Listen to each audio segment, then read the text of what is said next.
ने कहा कि पूरा साहेब से ये सब विधि पूरा हो, ओछे से मोह नेह लगाए के मुलहु आवे खोए। सदगुरु कहते हैं अगर पूरे संत की सेवा करेंगे, पूरे संतों की शरण में जाएंगे तो ज्ञान कितना मिलेगा? पूरा मिलेगा कि नहीं मिलेगा? अगर अध कचरे गुरु का कहीं संग कर लेंगे तब ज्ञान भी अध कचरा ही मिलेगा। एक बार कहते हैं कि एक महात्मा था, ऐसे चेला बनाते घूमता था, सत्संग भजन सुनाते सुनाते चेला बनाता था। तो चेला बनाते बनाते एक दरवाजा पर गया, 2 भाई था। कितना भाई? 2 भाई था। 2 भाई था। दोनों भाई ने क्या क्या महात्मा के सत्संग सुन करके, प्रवचन सुन करके बड़ा प्रभावित हुआ। जब बड़ा प्रभावित हुआ तो उसने क्या किया, उनका चेला बन गया।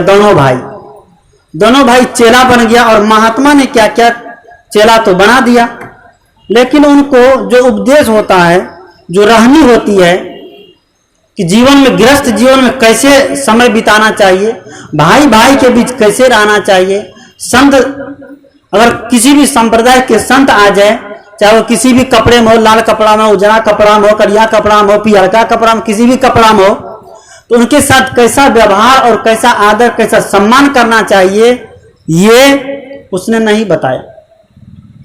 बस सोचा कि हड़बड़ में, मतलब हड़बड़ी ब्याह कनपटी सिंदूर, एकदम फटाफट काम निकाल दे। उसने क्या किया, फटाफट चेला बना करके बस उनको कंठी माला पहना दिया और अपना रास्ता नाप दिया और नाम लिख लिया, अब तुम मेरा चेला हो गए। और अपना फोटो दे दिया कि लो हमारे फोटो की पूजा करना। और जिंदा है, उनको संतोष नहीं है, लेकिन अपना फोटो बना कर रखा है, रो हमारे फोटो को रोज तुम पूजा करना। लो तुम मेरे फोटो को रोज पूजा करना, तुम्हारा क्या हो जाएगा? उद्धार हो जाएगा, कल्याण हो जाएगा। अब महात्मा जी चले गए। महात्मा जी जब चले गए तो बहुत दिन के बाद महात्मा जी, लगभग 4-5 साल के बाद महात्मा जी ऐसे घूमते फिरते, भ्रमण करते करते फिर अपने चेला के यहाँ, वो दोनों भाई जो चेला बना था उसके यहाँ आया। जब उनके यहाँ आया तो संयोग की बात है कि उसी दिन दोनों भाई में खूब झगड़ा हुआ था। उसी दिन दोनों भाई में खूब झगड़ा हुआ। दोनों भाई में खूब झगड़ा हुआ, साथ में रहता था, अलग हो गया, सब कुछ अलग हो गया। मकान बंट गया, दुकान बंट गया, जमीन बंट गई, कपड़े लत्ते बंट गए, चौकी बंट गई, गाज ब्रिज बंट गए, बर्तन बासन बंट गए। मतलब कोई ऐसा सामान नहीं रहा कि जो बचने से बचा। सारे के सारे सामान बंट गए। जब सारे के सारे सामान बंट गए तो पंच लोगों से कहा कि देखिए पंच महाराज, हम दोनों के गुरु है। क्या है? हम दोनों के एक ही गुरु है, गुरु को भी बांट दीजिए, नहीं तो झगड़ा होगा कल चल के। गुरु को भी बांट दीजिए। का ठीक है, गुरु को भी बांट दिया जाए। का कैसे? तो पंच लोग सोचते विचारते कि संत साधु महात्मा की पूजा चरण की होती है, कि चलो तो बांट दिया। कैसे बांटा? दायां पैर जो है बड़ा भाई और बायां पैर छोटा भाई, दायां पैर बड़ा भाई और बायां पैर छोटा भाई को दिया गया। और गुरु महाराज को पता नहीं कि हम बंट गए हैं। गुरु महाराज को पता नहीं है कि हम बंट गए हैं। गुरु महाराज 4-5 साल के बाद चलते फिरते आते हैं, और जब आते हैं तो सबसे पहले बड़ा भाई के यहाँ गया। वो जब आया तो जाकर के बैठा। उनको पता नहीं था कि चलवास हमारा बंट गया है, हम भी बंट गए हैं, उनको कुछ भी पता नहीं था। वह ऐसे आया और आकर के घूमते फिरते ऐसे अनमानने ढंग से जा करके एक चौकी पर बैठ गई। वह चौकी बड़े भाई की थी। बड़े भाई की जब चौकी पर बैठी तो बड़ा भाई ने सोचा, ओहो आज गुरु जी हमारे ऊपर बहुत कृपा किए हैं कि सबसे पहले मेरे दरवाजे पर आए हैं।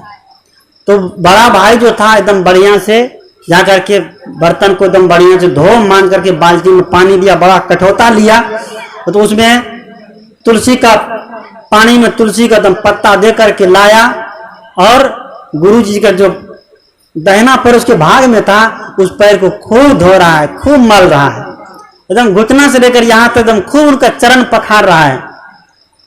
चरण पखारते पखारते लगभग 5-10 मिनट हो गया और उसी पैर को खाली एकदम चरण पखार रहा है, एकदम दबा रहा है, मालिश कर रहा है। और गुरुजी ने सोचा कि मालिश तो हमारा चेलवा बड़ा बढ़िया कर रहा है, कहाँ सीखा था ऐसा मालिश करना।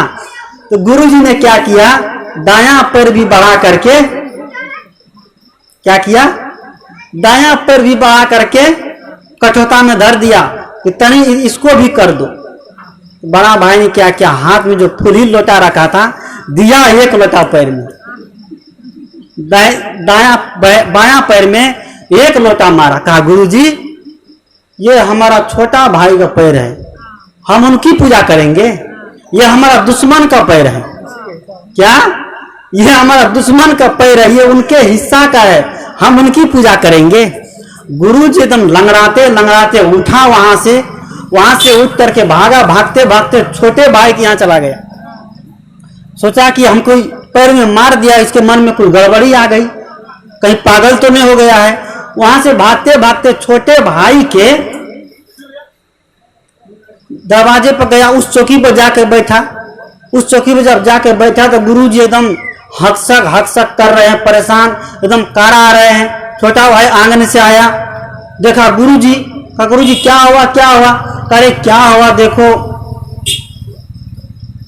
छोटा तुम्हारा बड़ा भाई ने क्या क्या इस पैर में खुली लोटा से मार दिया है, पैर टूट गया है, लंगड़ा रहे हैं, कोई दवाई दारू कराओ। और छोटा भाई कहता रुकिए गुरुजी। छोटा भाई बड़का कुल्हाड़ी लाया, कहा रुकिए गुरुजी, वो हमारे पैर को लोटा से मारा है, हम उसके पैर को कुल्हाड़ी से काटेंगे। अब गुरुजी सोचा हे भगवान, अब तो इधर से भी गए। गुरुजी वहां से उठा, लंगड़ाते लंगड़ाते एकदम लगा सरपट जोतला खेत होते हुए भागते भागते गुरुजी गांव पार कर गया।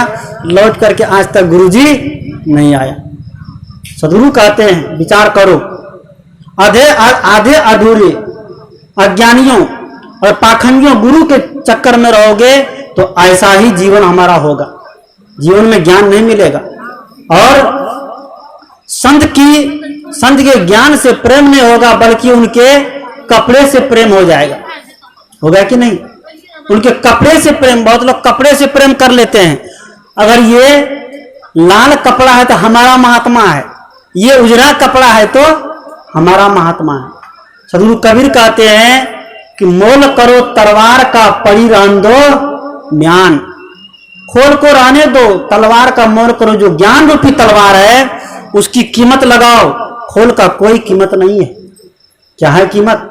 उनका कोई कीमत नहीं है। साधु चाहे जिस मत पंथ के हो, साधु चाहे जिस मत संप्रदाय के हो, साधु केवल साधु है। और संत के पास जो जाते हैं उनको शांति मिलती है। मिलती है कि नहीं? एक पेड़ छायादार पेड़ है, और छायादार पेड़ के पास अगर हम जाएंगे तो हमें छाया देगी कि नहीं? हम कबीरपंथी है, हम अगर छायादार पेड़ के नीचे जाएंगे तो क्या कहेगा कि कबीरपंथी इनको नहीं देंगे हैं? और कोई संत मत वाला वहां चला गया तो क्या कहेगा, नहीं संत मत का है, हम किसको नहीं देंगे छाया। या कोई रामानंदी चला जाए, या कोई वैष्णव चला जाए, या कोई जैनी या कोई बौद्धिस्ट चला जाए तो वह क्या कहेगा कि ये जैनी और बौद्धिस्ट इसको छाया नहीं देंगे। ऐसी बात नहीं है। गुरु कबीर कहते हैं कि गोस्वामी तुलसी की भाषा में कहे गए हैं कि संत हृदय नव नीत समान। संत का जो हृदय होता है, साधु का जो हृदय होता है, वह नवनीत के जैसा होता है। नवनीत जानते हैं? नवनीत कहते हैं मक्खन को। मक्खन को मथिए और मथने के बाद मक्खन को गिराइए कहीं से तो वह क्या हो जाते हैं? वह जिस आकार में गिराए वह वैसा ही हो जाता है। तो संत के हृदय में किसी के लिए कोई भेदभाव नहीं होते हैं। चाहे किसी के भी स्तुति हो, किसी के भी प्रार्थना हो, चाहे किसी के भी स्तुति और प्रार्थना हो। जब हम कहते हैं कि सभी संतों के एक ही मत है, कहते हैं कि नहीं है? सब कुछ को विचार करके देखा जाए तो सब संतों का एक ही मत है, तो यह स्तुति अलग कैसे हो गया? स्तुति क्या अलग होगी? नहीं होगी। इसलिए सदगुरु कबीर कहते हैं कि मानुष जन्म चुके हो अपराधी। हे मनुष्य, अपने जन्म से इस शरीर, मनुष्य शरीर से अपने आप को चूको मत। अगर चूक गए तो मानव शरीर से अगर चूक गए तो कब फिर मनुष्य शरीर में आना होगा, इनका कोई लेखा जोखा मनुष्य के हाथ में नहीं है। आज मानव अपने जीवन में इतना अशांत और डरा हुआ जीवन जीता है। मानव अशांत है और डरा हुआ है और सोचता है कि कहीं से हमें शांति मिल जाए, कहीं से हमें भगवान प्राप्त हो जाए, कहीं से हमें देवी और देवता मिल जाए। क्यों? डर के मारे। कबीर साहब कहते हैं कि करो बहिया बल अपनी डरो मत, करो बहिया बल अपनी छाड़ बिरानी आस, और जाके आंगन नदिया बह सोकस मरे प्यास। सदगुरु कहते जिसके आंगन नदी बह रही है, कौन चीज की नदी? ज्ञान की नदी बहती है कि नहीं? आज मानव ही सब कुछ को बनाने वाला है।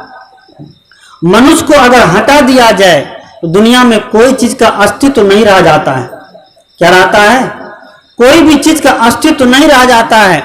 दुनिया के जितने देवी और देवता है, जितने भगवान और भगवती है, चाहे राम हो, चाहे कृष्ण हो, बुद्ध हो, महावीर हो, कबीर हो, महर्षि मेही जी महाराज हो, स्वामी दयानंद हो, स्वामी विवेकानंद हो, जरथुस्त हो, क्राइस्ट हो, लाओत्से हो, कन्फ्यूशियस हो, ये सारे के सारे महापुरुष किसी देश काल परिस्थिति में हुए हैं और देश काल परिस्थिति में हो करके उसने एक अच्छा काम किया कि नहीं?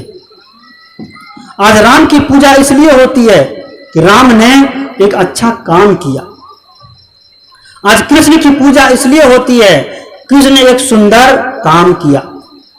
आज सदगुरु कबीर और महर्षि मेही, स्वामी दयानंद और स्वामी विवेकानंद, सीता सावित्री और मीराबाई की पूजा इसलिए होती है क्योंकि उसने आज एक आदर्श स्थापित करके हमारे देश से शरीर रूप में अब नहीं है, लेकिन वह क्या कर्म के रूप में हमारे बीच है।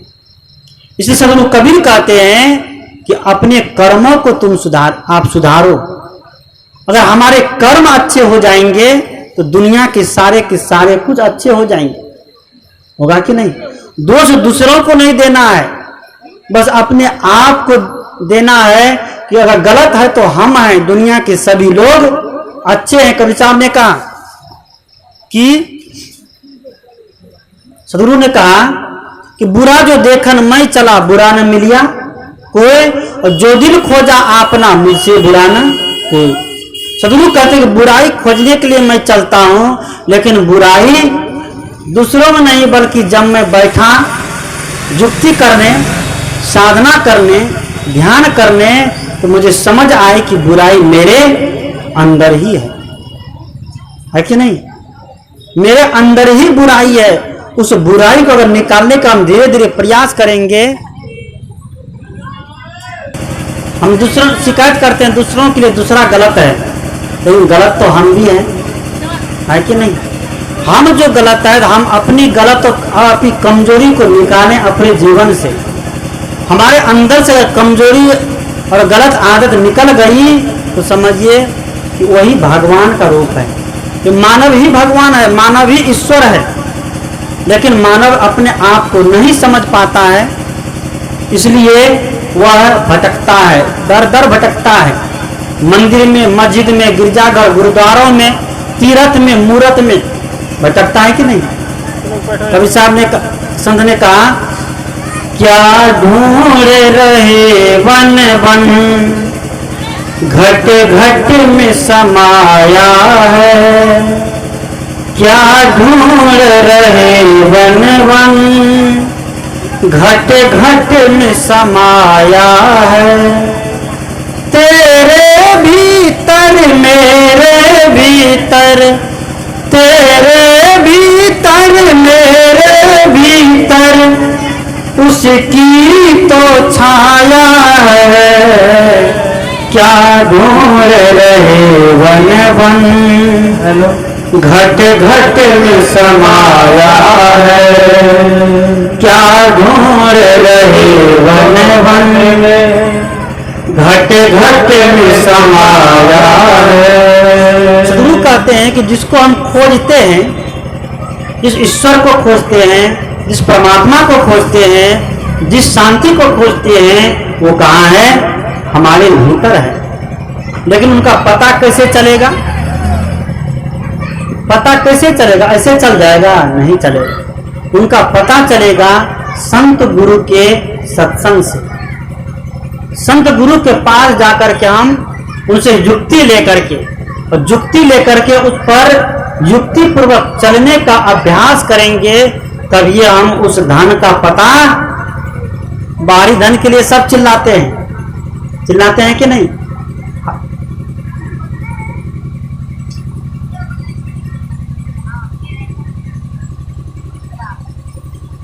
बाहर के धन के लिए सब तैयार है। क्यों? कि भीतर का धन उनको पता नहीं चला है। अब भीतर का धन जिस दिन से पता चल जाएगा, बाहर के धन के लिए हल्ला करेगा? भाई भाई गला काटेगा? नहीं काटेगा। पड़ोसी के 1 इंच जमीन के लिए तलवार निकालेगा? नहीं निकालेगा। भीतर का धन है शांति रूपी धन। बाहर की जितनी संपत्ति हो जाए, बाहर की जितनी संपदा हो जाए, आपको शांति तो नहीं मिलेगी, बल्कि अशांति ही फैलेगी। हल्ती है कि नहीं? एक गरीब को देखिए, रोज कमाता है और रोज खाता है, और सोचता है कल के लिए? नहीं सोचता है। रोज कमाता है, रोज खाता है,